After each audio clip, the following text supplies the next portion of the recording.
자기의 성격 장애의 전반적인 예후는 조심스럽다. 이러한 성격 구조의 사람들은 어느 정도 견고하고 부드럽게 기능하는데 이것이 분석 과정의 커다란 장애물이다. 내담자의 병리 관점에서 볼 때 의미 있는 인간관계로부터 완전히 성격적으로 고립되어 있는 것이 주는 이점은 포기하기가 어렵다. 이런 내담자는 가장 심한 분열성 성격처럼 효과적으로 사회생활로부터 심리적으로 철수할 수 있다. 그러면서도 그들은 흔히 사건의 중심에 있는 것 같다. 좀 더 의미 있는 정서적 교류를 하는 데서 오는 고통스러운 경험에서는 자신을 은근히 보호하면서 자기애적 공급은 효과적으로 뽑아내는 것 같다. 필자는 3장에서 자기애성 성격이 크게 보아 방어 기제는 경계성 성격과 비슷하지만 이 범주의 내담자에게 알맞은 표현적, 정신분석적 치료법으로는 그 효과를 보지 못한다고 하였다. 그리고 정신분석만이 자기의 성격에 대한 치료적 선택이라고 했다. 이런 내담자 중 일부는 분석을 견디지 못하고 지나치게 퇴행해버릴 뿐 아니라 전이에서 나타나는 그들의 경직된 병리적 성격 방어를 움직여보려는 어떤 노력에도 과도하게 저항하기 때문에 분석에 의해서도 거의 변하지 않는다. 다양한 증상을 가지고 있고 불특정 영역에서 심한 자아 약화가 나타나며 1차 과정 사고로 퇴행을 보이는 자기애성 성격 내담자와 뚜렷한 경계성 성격 내담자는 어, 정신분석이 금기이다.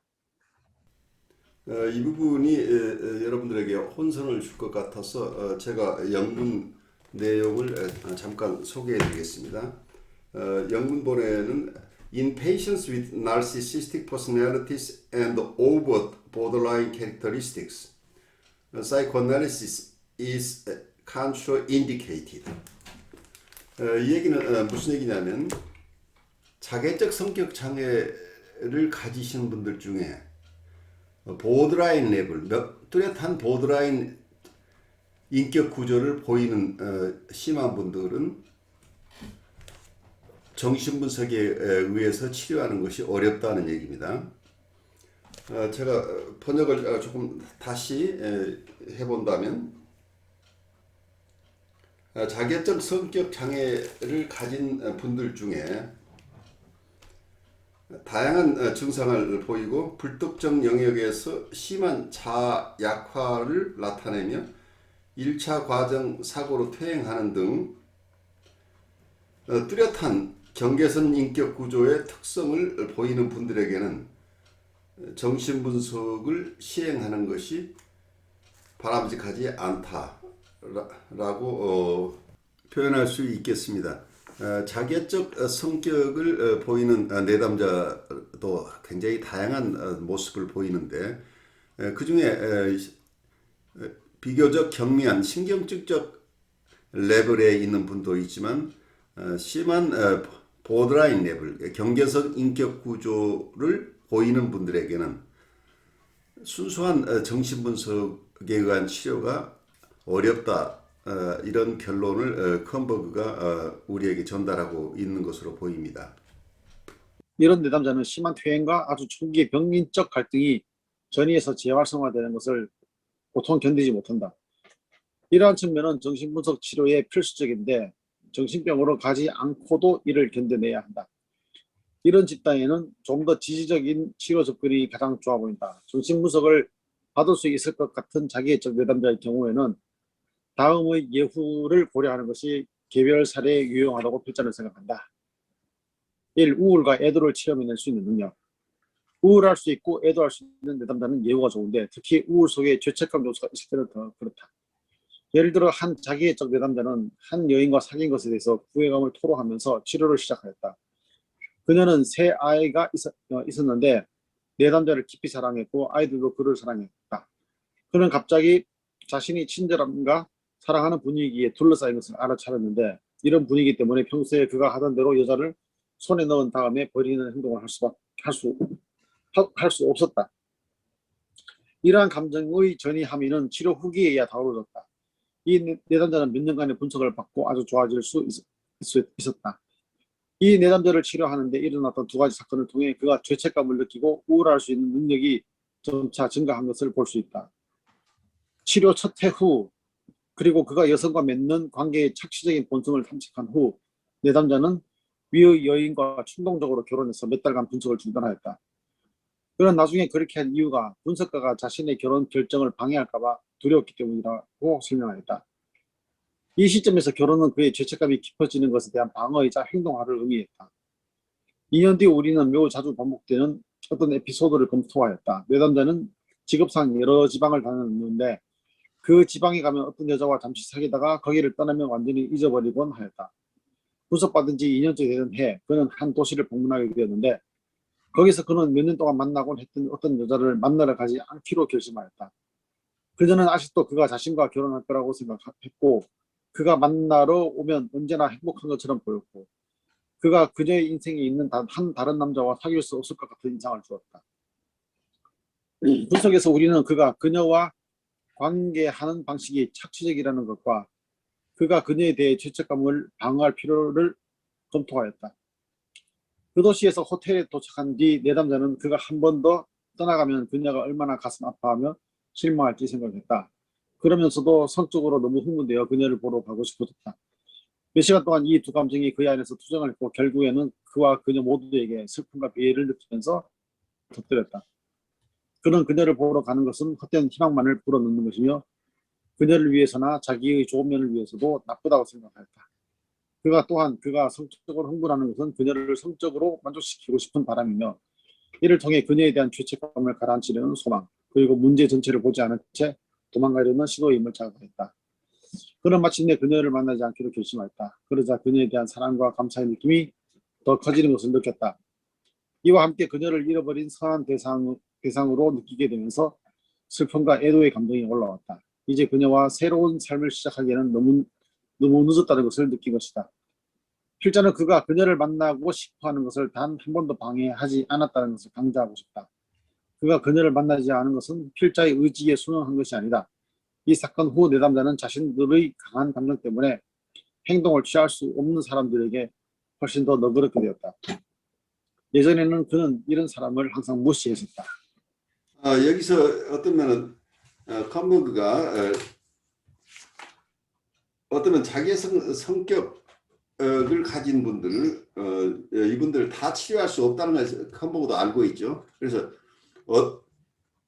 정신분석적 치료를 하는데 어떤 분들이 그래도 예후가 좋을 것인가 하는 측면에서 여기서 보고 있어요. 그래서 컴버그도 현실적으로 정신분석적인 기법으로 치료해낼 수 있는 사람과 치료해낼 수 없는 사람을 구별해내면서 자기가 보아서 정신분석적인 치료에 적합한 사람들은 이런 사람들이다 라고 해서 몇 가지 유형을 제시하고 있죠.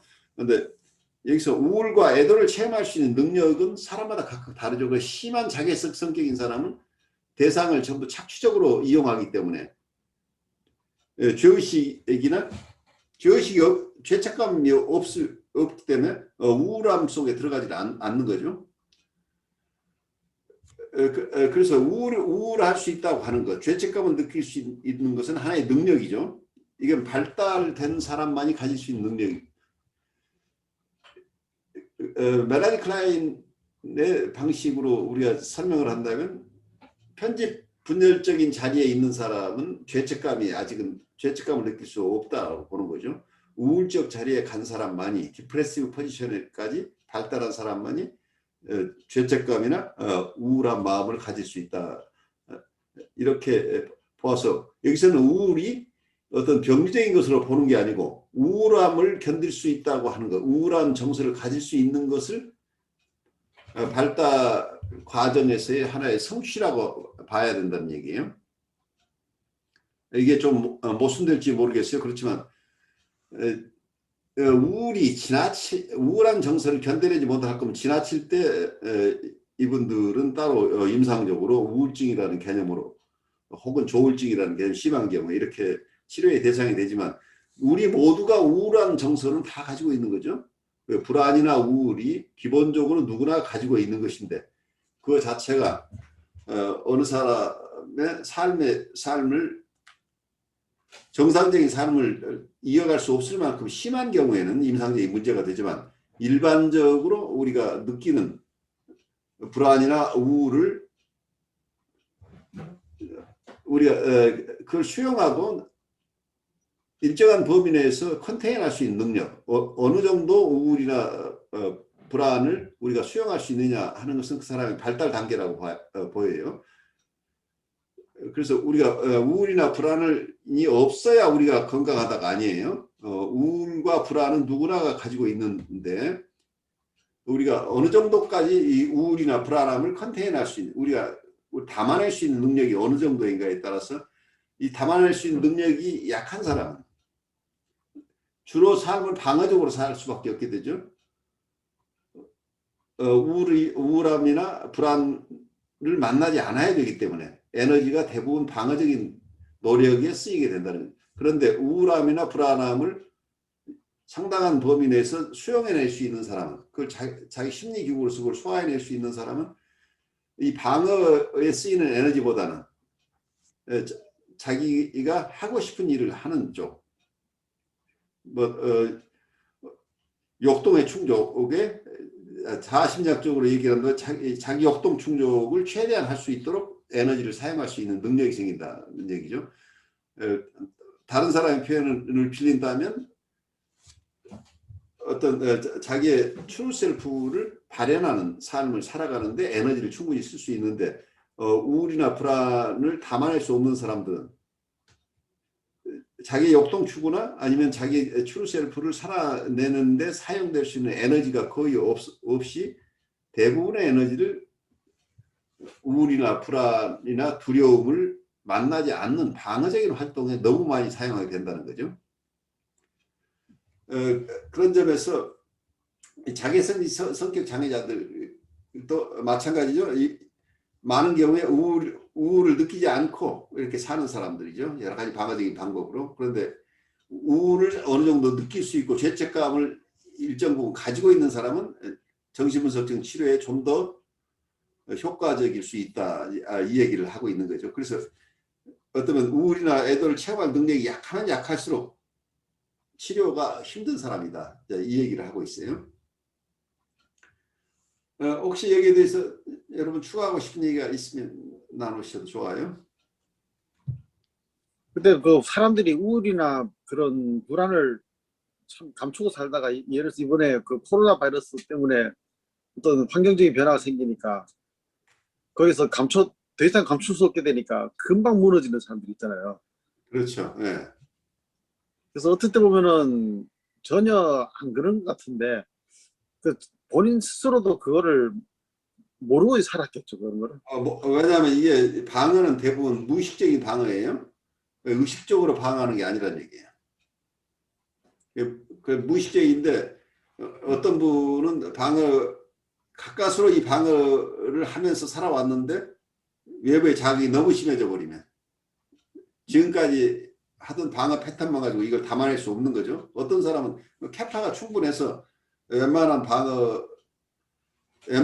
불안은 크게 방어하지 않아도 되는데 이분들은 아주 완벽하게 방어를 하고 살아서 그래서 방어가 심한 분들일수록 새로운 환경에 적응하는 게 되게 힘들어지겠죠. 다른 분은 방어를 크게 사용하지 않았기 때문에 힘든 상황이 되면 적절한 방어를 조금 추가해서 이걸 견뎌낼 수 있는데 이미 많은 방어를 쓰고 있는 분들은 그 방어를 더 이상 늘려나가는 게 한계가 있겠죠. 저는 이게 어떻게 보면은 다른 말로 혼자 있을 수 있는 능력하고도 관계가 된 것 같아요. 비슷한, 저는 예술가들이 주변에 많은데 사실은 예술가는 속성이 보통 사람들이랑 뭐 다르다 이렇게까지는 얘기할 수 없지만 혼자서 자기의 우울과 불안을 거기에 이렇게 잠식되지 않고 적당히 그걸 이용할 줄 아는 그런 사람들이라고 생각을 하거든요. 그리고 그 부분은 공감해요. 굉장히 중요한 포인트죠.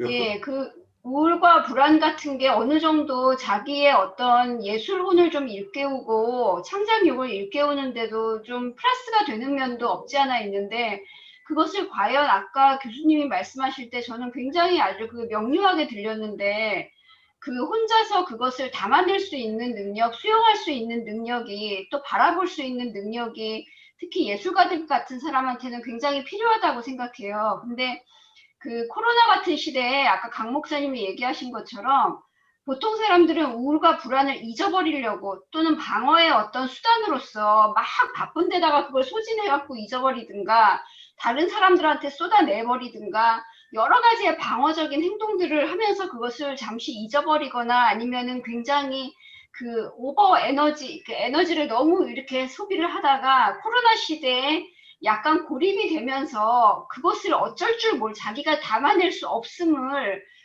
그 무의식적으로 깨닫고 어쩔 수 없어 하는 사람들이 굉장히 많은 거거든요. 그래서 저는 굉장히 바쁜 사람들도 이게 같은 얘기인지는 모르겠지만 그 정서적으로 혼자서 지낼 수 있고 자기의 감정을 좀 이렇게 들여다보고 수용할 수 있는 능력이 굉장히 중요한 것 같다는 생각이 들어요. 그래서 그런 사람들이 또 오히려 사람들하고 좀 사회관계도 좀 건강하게 할 수 있는 거고 어떤 친구는 저한테 막 불안을 엄청나게 막 쏟아내거든요.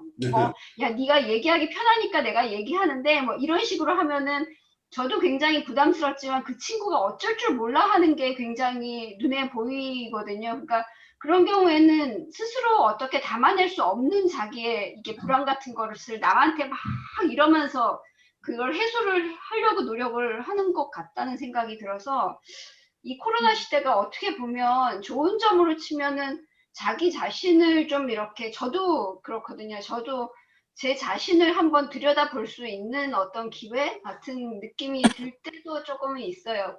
긍정적인 면을 한번 보자면. 그러니까 그 예술가들 중에서도 보면은 왜 그 작업을 뭔가 자기가 원하는데 일이 풀려갈 동안은 좋았는데 예, 뭐 안 될 수도 있는 거잖아요. 잘 안 돼. 네. 근데 그 잘 안 될 때를 못 견뎌 가지고 거기에서 퇴행 내지는 심한 공격성이 드러나 버리는 그런 경우가 있으니까 어떻게 보면은 아니 사람의 그 내면이 뭐 내공이 얼마나 되는지 아니면 얼마나 건강한지를 그냥 봐서는 참 모르겠다 싶은 생각이 딱 드는 거예요. 근데 예, 얘기하세요. 작가라고 해서 전부 그 이렇게 감정을 잘 소화시키는 것 같진 않아요. 그러니까 예를 들어서 그렇게 예술적으로 그림을 잘 그려놓고 뭔가 승화시킬 수 있는 정도의 능력이라면 상당히 훌륭한 상태죠. 그런데 그림의 능력과 정서를 담아내는 것이 과연 그게 같은 수준일까? 이건 조금 좀 다르게 생각이 들어요. 굉장히 저도 그 부분이 굉장히 예술가들은 더 어려울 거라고 생각하는 게 일반적으로 생각하면 굉장히 감성적인 사람들이잖아요. 근데 다른 예로 성악 선생님들의 성향을 보면 굉장히 훌륭하게 자기 자신을 굉장히 수양하고 그 자기 자신의 페이스를 평생을 잘 이렇게 하는 분이 있나 하면은 그 무대 위에서 내려오는 것을 못 참는 그런 분들도 굉장히 많거든요. 농담 삼아서 발을 땅에다가 안 대고 있는 사람들이라고 얘기를 하는데 감정들이 많은 사람들이잖아요. 그러니까 어느 분야나 할 거 없이. 그러니까 예술가들은 평생 그게 숙제인 것 같아요. 그것을 어떻게 다뤄나가는지, 나 혼자서 이 화폭이랑 대면하면서 그것을 어떻게 수용해 나가야지, 그게 너무나 어렵고, 어떻게 보면 진짜 이인수 선생님 말대로 어쩔 줄 몰라 하는 사람들은 더 많은 것 같이 보이는 것도 예술가 집단들인 것 같아요, 사실은. 근데 그게 꼭 예술가뿐 아니라 이렇게 교회 목사들도 마찬가지거든요. 그러니까 설교하고 싶은 미치는 사람들 있어요. 그러니까 마이크 잡고는 놓고 싶지가 않은 거예요. 마이크 재질. 네, 근데 말을 들어보면 상당히 독단적이고 독선적인 것들을 막 쏟아내는데 그만하시라 그래도 안 돼요. 그런 사람이 그렇게 보면은 꼭 예술가뿐 아니라 다양한 분야에서 그러니까 그런 유형들이 다 있다고 봐야 돼서. 근데 이제 저는 그 예술가 얘기하니까 반고흐가 생각이 나는데, 이 고흐 같은 경우도 천재적인 재능을 갖고 있지만 그 사람의 개인적 삶은 얼마나 파괴적이었어요. 그러니까 그래서 이 불안이라든가 우울이라는 정서 속에서 우리가 이게 상당히 고통을 겪는다는 사실이죠. 그리고 이제 그런 것은 이게 혼자서 처리할 수 없는 영역들도 이게 정서이기 때문에 굉장히 이게 강력하기 때문에 진짜 이게 혼자 감당한다? 사실 저는 좀 이게 교수님은 어떻게 생각할지 모르지만 치료자 입장에서는 굉장히 위험하다. 그러니까 어떤 면에서는 어떤 분은 이런 신경증적인 어떤 이런 성향이 예술가가 되기 위한 조건이라고 착각하는 사람도 있다고 봐. 네, 그렇게 이해하는 사람도 있는데 사실은 그렇지 않고 네, 저는 그렇게 생각합니다. 네, 정말 창조적인 것은 건강한 정신에서 나오기 때문에 그렇죠. 많은 분들이 마치 자기의 이런 컨트롤할 수 없는 섬세한 정서들이 예술가의 예술가로서의 기본 자기인 것처럼 네. 가능성이 높죠. 그래서 안정된 정서 위에서 예술 활동이 이루어져야 되는데 많은 경우에 그렇지 못한 경우에는 그래서 예술적인 부분으로 승화되는 부분도 있지만 그게 다 감당하지 못하게 되면 이분이 심리적인 큰 장애를 겪게 될 수밖에 없는 거죠. 그래서 고 같은 사람도 참 예술을 호를 가지고 있는 사람이지만 그 승화로 다 해결하지 못하고 결국 정신병으로 쓰러져 버린 거죠. 그래서 굉장히 그런 경우에는 작년인가 재작년에 보헤미안 랩소디 해가지고 그 퀸의 영화를 다뤘잖아요. 근데 거기에 그 퀸이 천재성이나 그 음악성은 뭐 진짜 세계가 인정하는 바지만 그 사람의 어떤 정서적인 측면, 심리적인 측면의 병리가 그 영화 속에서 드러나. 이게 자세히는 안 하지만 느껴지잖아. 그런 것처럼 그래요. 건강성이라는 개념이 예술의 창작과 어떤 그 예술성을 가진 사람들의 그 가치를 같이 동시에 이렇게 연결하는 게 조금, 예. 그러니까 실제로 음악가도 그렇고 예술가 중에서 상당히 착취적인 사람들도 있잖아요. 그래가지고 그 옛날 그 그림 그렸던 사람들의 주제로 영화한 거 보면은 모델들을 갖다가 완전히 인간 이하를 취급하고 막 그런 것들도 나오고, 그 음악가들 중에서도 그 광기가 있는 사람들이 사람의 이제 정서를 갖다가 막 뒤집어 놓을 수 있는 능력이 있는 사람들이거든요. 그러니까 그 음악을 듣고 있으면은 아, 이 사람 미쳤구나 싶은데도 뛰어난 작품으로 알려져 있고요. 예를 들어서 뭐 모차르트만 해도 그 사람 정서가 굉장히 불안한 사람인데 그 사람이 쓴 음악들을 보면 그냥 천재잖아요. 뭐 그런 것들도 있고, 어떤 사람은 자기가 음악을 지으면서 음악은 지었는데 다른 사람이 연주 못하도록 만들어버리겠다는 신념으로 그걸 곡을 쓴 사람도 있다더라고요. 그래서 다른 사람이 자기 거를 소화해내지 못하는 걸 즐겨했다 이런 이야기 보면, 여기서 말하는 대로 내담자가 그 상담자가 감당하지 못하도록 만들어버리면서 오히려 그걸 안심해버리는 그런 모습하고 같이 가는 느낌이 들더라고요. 아까 교수님께서 방어적으로 이 우울과 불안을 다루게 된다고 하셨잖아요. 예, 예. 그게 맞아요. 제가 이렇게 만나는 분들의 얘기를 듣다 보면 게임 중독, 또 알코올 중독, 쇼핑 중독, 또 섭식 문제, 뭐 이런 것들이 결국에는 다 정서의 문제들이거든요. 어떻게 보면. 거의 다 정서 문제인 거죠. 그래서 그런 것들을 자기의 불안과 긴장, 부정적 감정을 그렇게 처리하는 방식들인 거예요. 어떻게 보면. 그게 방어적.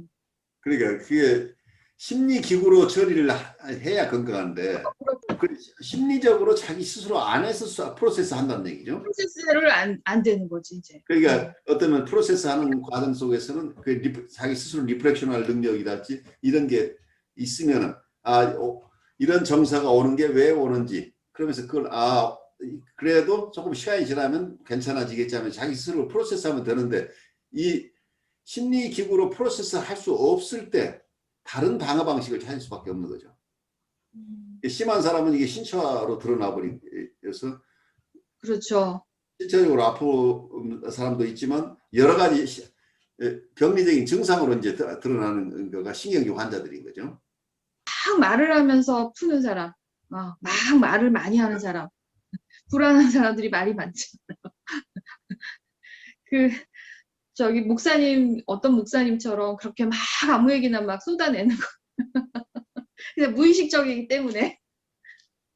저는 요새 원래는 알고 있었지만 굉장히 이렇게 다른 사람 착취적이고 여기서 케이스 다루는 거에 전형인 사람들이 성공하는 확률이 오히려 더 높을 수도 있잖아요. 그러니까 원래도 알고 있었지만 그런 케이스를 요새 보고서는 굉장히 정말 또 어떻게 살아야지 잘 살아야 된다는 걸까 하고 굉장히 좀 이렇게 기분이 다운이 된 적이 있었어요. 새삼스럽게 원래도 알고 있는데 그래요. 그러니까 예, 그 근데 어떤 분은 저는 막 예, 그게 사회적으로 보여지는 어떤 직업적인 자아가 성공의 그 키워드처럼 보여지는데 저는 마음 편한 게 성공인 것 같아요. 자기 마음을 잘 다스리고 평온하게 지낼 수 있는 능력이 있다는 게 성공인 것 같아요. 그래서 굉장히 중요하죠. 어느 것이 우리가 건강하고 행복한 것이냐를 보는 기준이 이제 거기 차이가 나는 거죠. 네. 그러니까 어차피 외부적인 누구도 다 은퇴하잖아. 외부적인 성공으로 크게 돋보일 수 있지만 그분이 심리적으로 그 행복을 평온하게 누릴 수 없는 심리 상태에 있다고 한다면 그건 성공이 아니죠. 그렇죠, 그렇죠. 그게 비극이란 얘기예요. 겉으로 성공했는데 심리적으로는 이분은 그 행복, 다른 사람이 뭐 부러워하는 것을 행복으로 가져올 수 없는 심리 상태에 있다고 한다면 그렇게 애를 쓰고 주위에 있는 사람들을 다 착취해서 얻어낸 결과지만 이분이 행복한 삶을 살 수가 없다는 비극을 함께 가지고 있는 거죠.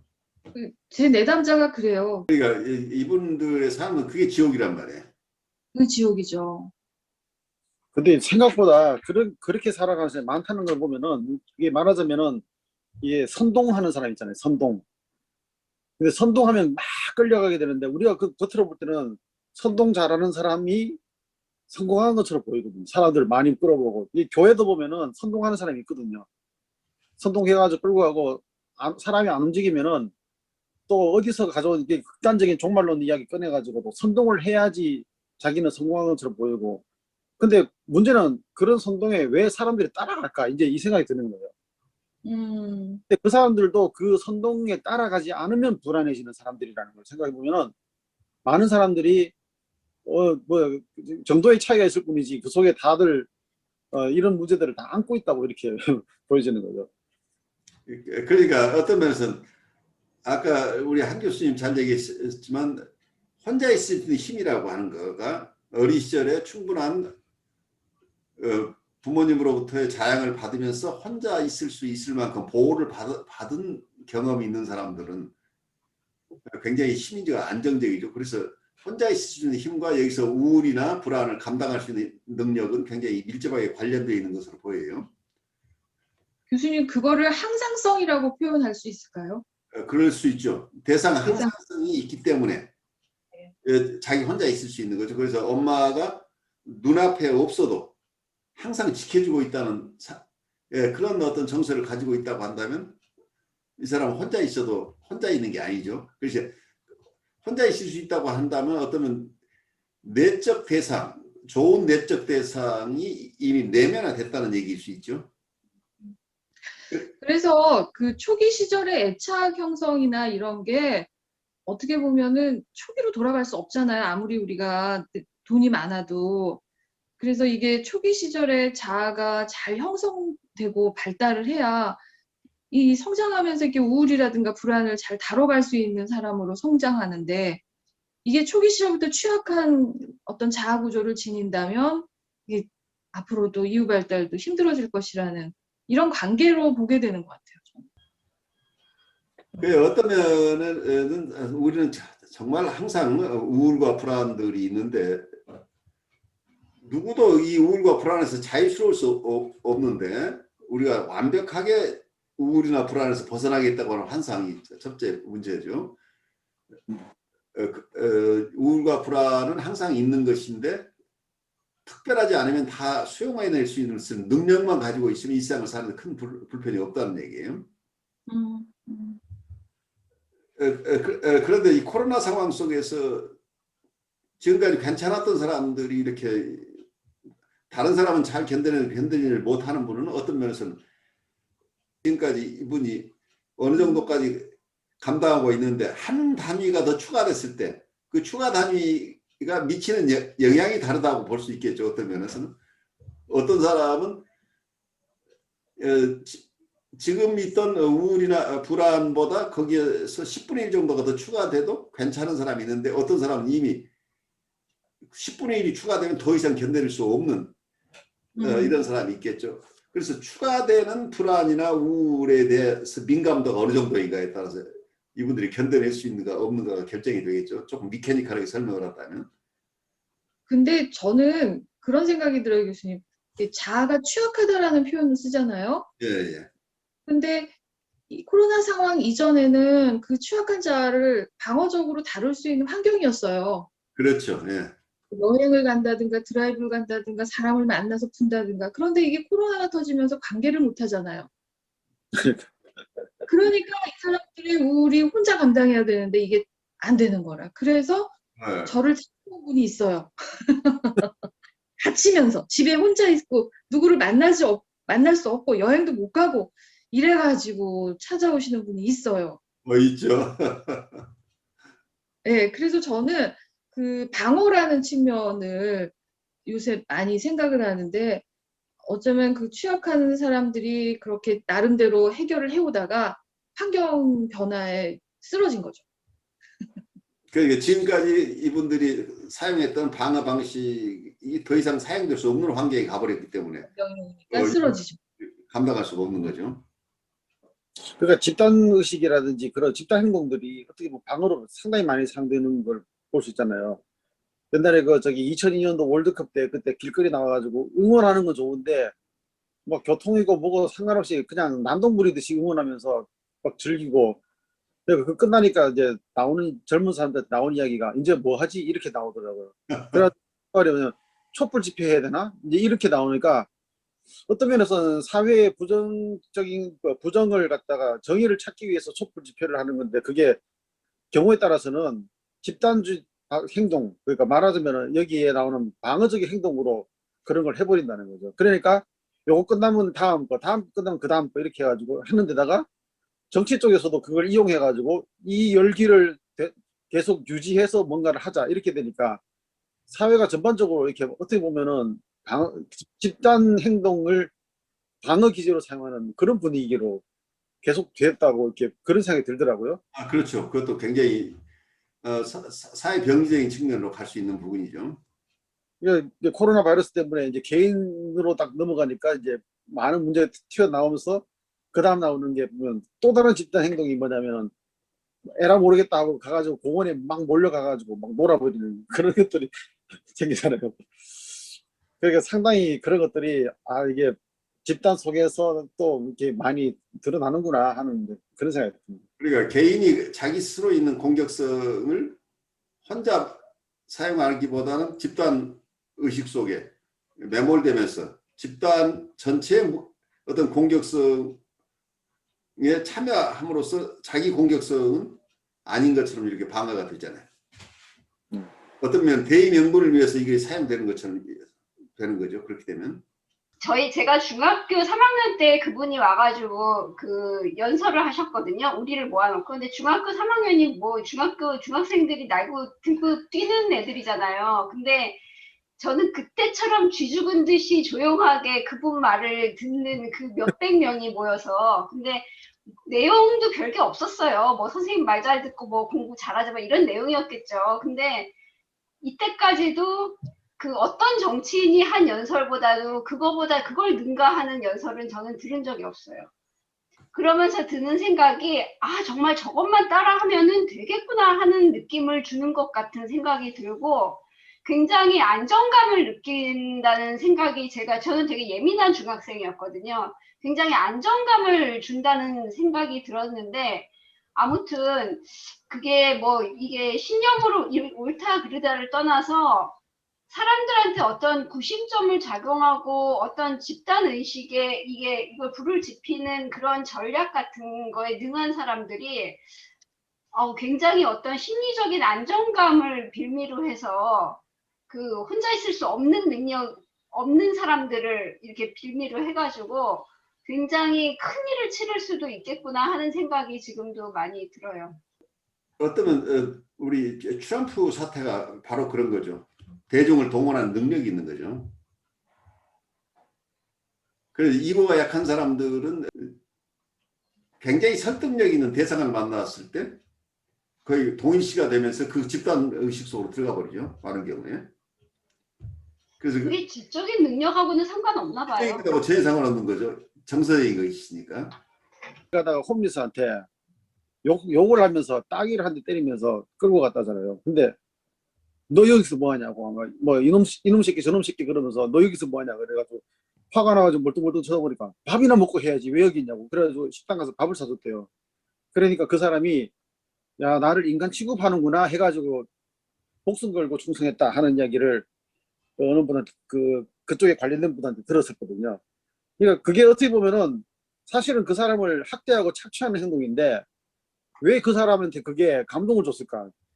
그러니까 그 감동 자체가 어떻게 보면은 진짜 감동이 아니고 방어 기제를 갖다가 강화시켜버린 그런 상황이 아닌가 하는.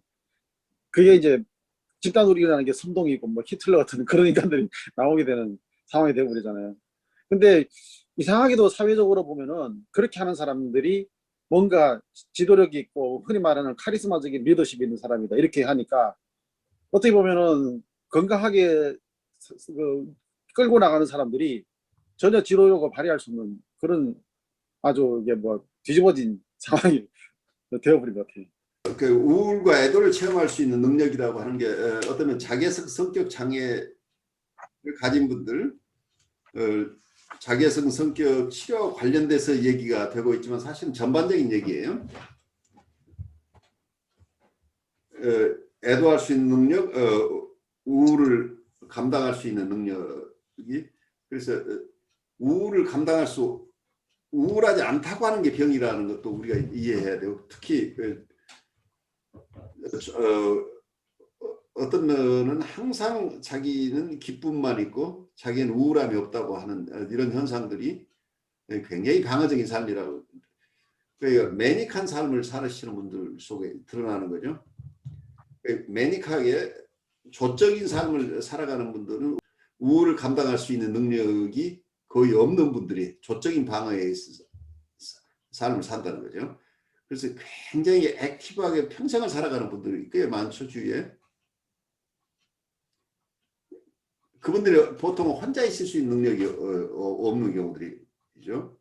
그리고 어쩌면은 혼자 자기를 대면할 수 있는, 자기를 리플렉션 하는 것 자체를 회피하는 것일 수 있죠. 그래서 대중과 함께 있지 않으면 불안해지는 거죠. 누군가가 자기를 칭송하고 따르는 사람이 있을 때만 자기의 존재 가치가 있는 것처럼 느끼는 거죠. 그래서 어쩌면 지나친 어떤 만족을 가지지 않고 우리가 사람을 평온하게 살 수 있느냐 하는 것하고 관련될 수도 있죠.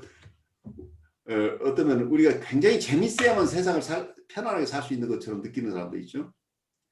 뭔가 흥미진진하게 살아야 되는데 자기 혼자 덩그러니 남겨지면 그거 자체가 자기가 지금 뭘 잘못하고 있거나 뭐가 지금 이상한 상황이 있다고 느끼는 분이 있다고 한다면 그분은 어쩌면 자기 혼자 있을 수 있는 능력이 약한 사람이겠죠.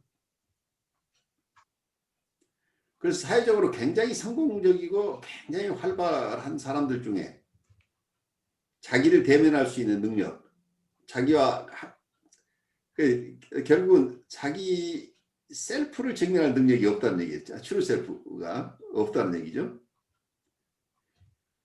그래서 어떤 면에서는 그걸 어떻게 표현할까요? 이고라고 하는 것을 개념을 정하기는 사람마다 다르겠지만 우리가 의식적으로 나라고 생각하는 사람이 자기의 트루 셀프를 담아낼 수 없는 상황이 되겠죠. 많은 경우에. 그래서 경우에 따라서는 자기의 연약한 모습이나 힘든 것, 이 정서를 자기가 수용할 수 있어야 되는데 그 정서를 만나지 않고 평생을 어떤 그런 정서, 내가 싫은 정서, 만나고 싶지 않은 정서를 다 거부하려고 한다면 이분은 실제는 세상을 살아가기 굉장히 힘든 입장에 서는 거죠. 그래서 불편한 것을 어느 정도 감당할 수 있느냐가 이 현실 적응해내는 능력이기도 하죠. 그래, 오늘은 여기서 마무리하면서 마지막 남은 얘기 잠깐씩만 나누고 오늘 마무리하죠. 아니, 제가 저기 병원에도 다니고 막 그래서 수업 참여가 참 불규칙합니다. 네. 그래서 얘기를 드리면 불편한 거를 감당하느라고 힘들었습니다. 그래요. 축하해요. 그걸 감당할 수 있고 많은 경우에 이렇게 불편하면 이 불편함을 더 겪고 싶지 않아서 안 나타나요. 근데 오늘 나타나 주셔서 고마워요. 우리 불편한 대로 같이 지낼 힘을 우리가 길러야 돼요. 윤 그러니까- 선생님 1교시에 안 계시니까 허전해요. 오, 많이 화냈죠, 지금? 그래요? 열심히 들어가겠습니다. 다음 시간부터. 네, 오세요. 네, 네, 네.